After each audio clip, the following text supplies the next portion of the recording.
Tanggal 20 Oktober sore saya pulang ke Solo. Bapak akan ngapain Pak setelah pelantikan Pak setelah pensiun atau lagi menjabat Bapak?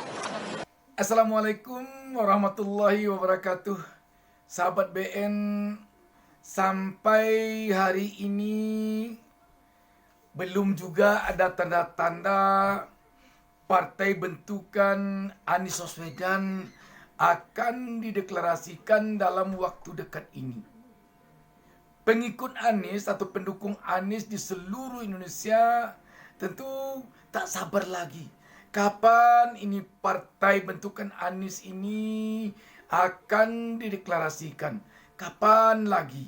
Apakah karena Anies takut dengan Jokowi, maka sampai sekarang partai belum juga dideklarasikan?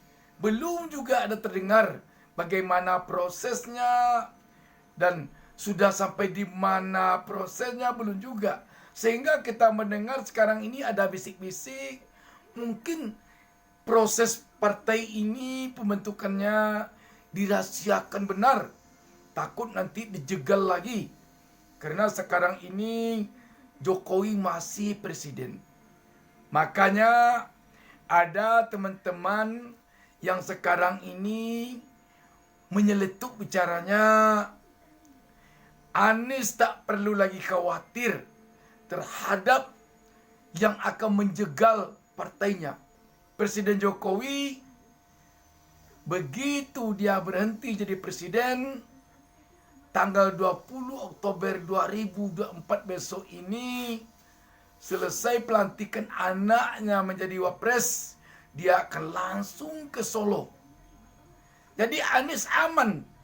Setidaknya ini guyonan yang terdengar sekarang ini di lorong-lorong kecil, di pelataran-pelataran rumah rakyat, di kampung-kampung, di sudut-sudut kota, yang berbincang tentang partai yang akan dibentuk Anies. Kelihatannya pendukung-pendukung Anies tidak puas kalau Anies hanya membentuk ormas, tetapi akan lebih konkret kalau Anies membentuk partai. Waktu tak lama lagi, waktu 5 tahun untuk membentuk partai, mendirikan partai, dan mendirikan DPD sampai DPC di tingkat provinsi, kabupaten, kota, kecamatan sampai ke RT RW itu bukan waktu yang sedikit, waktu yang lama. Dan kelihatannya sekali lagi pendukung Anies dari pusat kota Jakarta sampai ke kecamatan-kecamatan, sampai ke desa-desa di seluruh wilayah Indonesia tak sabar lagi menunggu partai bentukan Anies ini. Yang di kalangan pendukung Anies kita dengar yang penting partai ini untuk perubahan Republik Indonesia dari kondisi di saat Jokowi menjadi presiden sekarang ini. Tapi satu hal yang harus digarisbawahi, Anies membentuk partai bukan hanya semata untuk mengejar kekuasaan, tetapi untuk memberikan perubahan kepada rakyat dari kondisi sekarang ini kepada kondisi yang lebih baik dari berbagai sisi kehidupan masyarakat. Sisi hukum, sisi demokrasi, sisi ekonomi, dan berbagai sisi lainnya. Dan satu hal lagi pula yang mungkin perlu dari awal ditekankan partai yang akan didirikan Anies ini.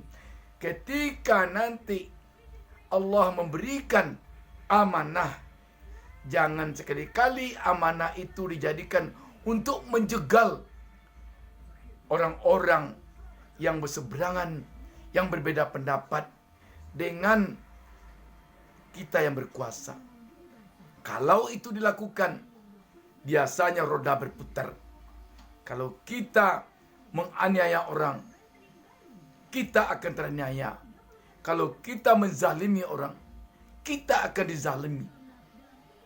itu setidaknya menurut keyakinan terhadap Allah Subhanahu wa taala. Memang harus diakui bahwa pengikut Anies sudah trauma dengan upaya penjagalan-penjagalan yang selama ini dilakukan lawan politiknya kepada Anies. Trauma. Dan karena trauma itulah mungkin pendukung Anies menganggap Anies masih belum juga mau mendeklarasikan partai sekarang. Mungkin menunggu Presiden Jokowi turun takhta, menunggu dia lengser, menunggu dia pulang ke Solo, ke kampungnya, menunggu Jokowi tidur di rumahnya di Solo yang dibangunkan oleh pemerintah yang luas tanahnya 12.000 hektar itu. Ketika nanti Jokowi telah bersenang-senang di sana, mungkin dia tidak berpikir lagi tentang partai yang dibentuk oleh lawan politik bebuyutannya, Anies Baswedan. Saat itulah agaknya timing yang paling tepat bagi Anies dan orang-orangnya mendirikan partai ini. Sahabat BN,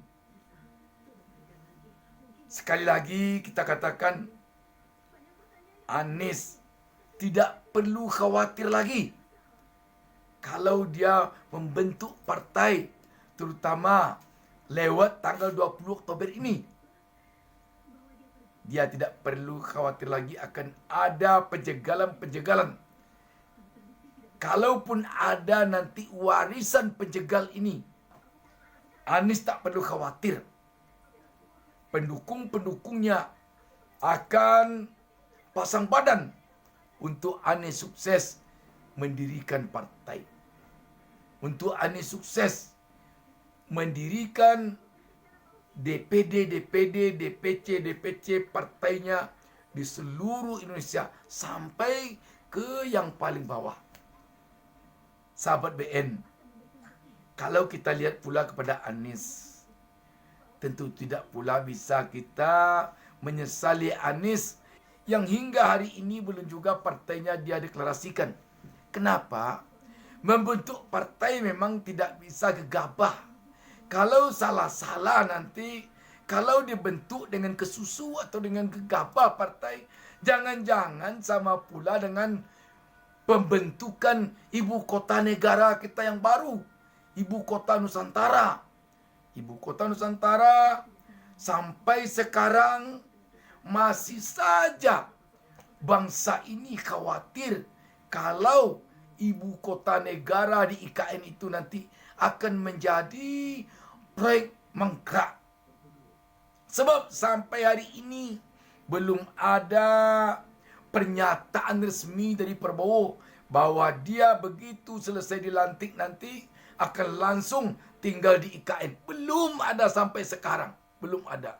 Sehingga banyak sekarang yang mengatakan, kenapa proyek IKN kok sampai begini sekarang? Sepertinya ada kemungkinan akan mangkrak. Kenapa ini? Memang karena didirikan dengan cara gegabah. Karena itu, Anies tentu bisa juga belajar dari lawan politiknya Presiden Jokowi yang sekarang ini telah mulai banyak yang melihat sinis kepada Jokowi atas semangatnya dulu yang begitu ambisi untuk bergegas mendirikan IKN. Bergegas sekali mendirikan IKN. Kita melihat malah Pak Jokowi ini seperti seorang marketing malah menjajakan IKN, menawarkan IKN kepada investor-investor asing agar mau menanamkan modalnya di IKN. Yang ternyata kalau kita tidak keliru sampai sekarang belum ada juga investor asing yang mau berkenan menanamkan modalnya di IKN. Kalau investor dalam negeri itu tidak luar biasa sedikit pun itu. Kalau dia mau menanamkan modalnya di sana, rakyat bisa saja berspekulasi, bisa jadi mereka mau menanamkan modalnya di sana karena takut kepada Jokowi. Jangan-jangan nanti kalau tidak mau berinvestasi di IKN, bisa jadi nanti dapat tekanan. Makanya ada investor dalam negeri yang mau menanam modal ke sana. Tapi belum tentu untuk untung. Bisa jadi hanya untuk mengobati ketakutan saja. Bahwa upacara 17 Agustus 2024 di Istana Baru di IKN itu ya semata-mata hanya untuk membuat konten saja. Jadi Presiden Jokowi yang sangat ingin dan punya inisiatif untuk memindahkan ibu kota, ingin merayakan ulang tahun kemerdekaan itu di sana, foto-foto, video segala macam, dan dengan kos yang membuat ekstra kos karena di Jakarta juga ada nonton bareng ya, jadi ada di 2 tempat. Itu seperti yang pernah saya katakan di episode POV Time sebelumnya adalah lebih karena pembuatan konten. Karena ternyata memang belum siap, ya, memang belum siap. Yang sebelumnya diburu-buru, katanya dijanjikan akan pindah sekian ribu. Saya juga wawancara sama Menpan RB di sini. Dari mulai sekian ribu, 6.000 sampai akhirnya 1.200, tapi akhirnya sampai sekarang belum. Dan terakhir statement Presiden yang mengatakan bahwa Kepres itu nanti kemungkinan ditandatangani oleh Presiden Prabowo sesudah dia dilantik tanggal 20 Oktober, nggak tahu kapan. Kan saya kutip aja ya di sini, dia bilang gini, Jokowi menekankan bahwa pembangunan ekosistem di IKN harus menjadi pertimbangan dalam menaikkan Kepres. Semua fasilitas katanya juga harus sudah disiapkan. Sekali lagi saya sampaikan, memindahkan ibu kota tidak hanya urusan fisiknya saja, tapi membangun ekosistemnya itu perlu, termasuk rumah sakit, pendidikan, TK, SMA, SMK, universitas, dan segala macam. Itu yang harus diperhatikan sebelum menaikkan Kepres. Lah selama ini kemana aja? Sudah banyak sekali pihak dan para ahli yang mengingatkan ya bahwa pembangunan ibu kota itu tidak hanya fisik, tidak hanya membanggakan bahwa sudah ada istana, sudah ada hotel, ya, kemudian ada sumbu kebangsaan, taman, fisik, ya, yang selalu dibangga-banggakan selama ini sebagai prestasi. Tetapi membangun kota itu kan holistik, ya.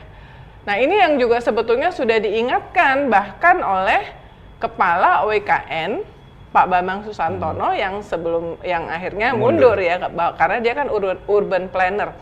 Jadi memang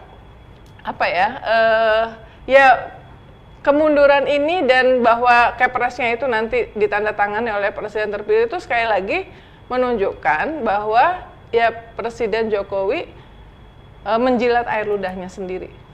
Ya, sudah banyak sekali mengingatkan bahwa aspek sosial, kohesi dengan masyarakat sekitar, belajar dari kasus Brasilia, ya, ibu kota baru meskipun sudah 60 tahun ya, tapi itu bukan ibu kota yang awalnya dari Brasil. Itu area di sekitar Brasilia sekarang menjadi tempat kumuh slum area atau favela namanya, yang paling buruk di seluruh negara Brasil. Nah dari awal itu sudah diingatkan kepada Presiden Jokowi, tapi dia minimal ngotot untuk upacara, ya, dengan konsekuensi biaya tinggi.